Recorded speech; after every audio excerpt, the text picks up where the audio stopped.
guys ऊ यो केटाले भनेको है अनि तपाईँको त भ्युज आउँदैन तपाईँ बुढी मान्छेको भनेको छ लु त यसको अगाडि मेरो इज्जत राखिदिनु त गाइज सबैले लाइक कमेन्ट सब्सक्राइब होइन त के गरिदिनु त गाइज लु मलाई इज्जत राखिदिनु ल यसले मलाई हेपेर तपाईँको त के आउँथ्यो तपाईँ बुढी मान्छेको भनिरहेछ लु त गाइज लु त इज्जत राखिदिनु त यसको अगाडि मलाई बेसकारी नै लाइक कमेन्ट गरिदिनुहोस् गाइस तपाईहरुले सक्छन् भने 1k गराएर देखाउनु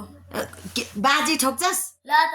बाजी ठोक्छस् ल ए आमा आउँछ कि आउँदैन भनिदिनु ल 1k सब्स्क्राइबर आयो भने लु गाइज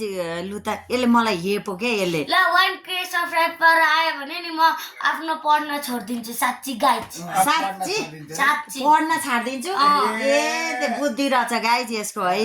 पढ्न छाड्दिन्छु रे ल त्यस्तो लु त गाइज लु त पढेर फस हुन्छु माको त्यति आयो भन्ने भन्नु छैन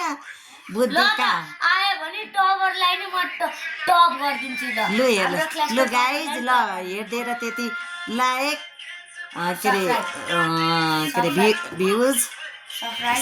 सब्सक्राइब कि हो कि के हो है म त जान्दिनँ भएका कुरा आमाहरूले सानो पढाउनु भन हेर्नु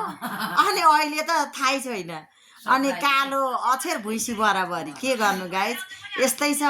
लु त त्यो पढ्ने लेख्नेलाई त्यो भ्युज नबढाइदिनु हामी नलेखेका नपढेका आमाहरूलाई लु त भ्युज बढाइदिनु अनि धानकै बाला झुलाम्ला यो केटालाई भनेर भुलाउँला यो केटाले मलाई हेपेको छ भन्थ्यौ न ए गाइज बाई गाइज हामीलाई बाबुले भनिरहेछ मलाई धेरै धेरै धेरै लाइक भ्यू सबै भ्युजहरू दिनु है गाइज फेरि मलाई बोल्न आउँदैन है आफै मिलाउनु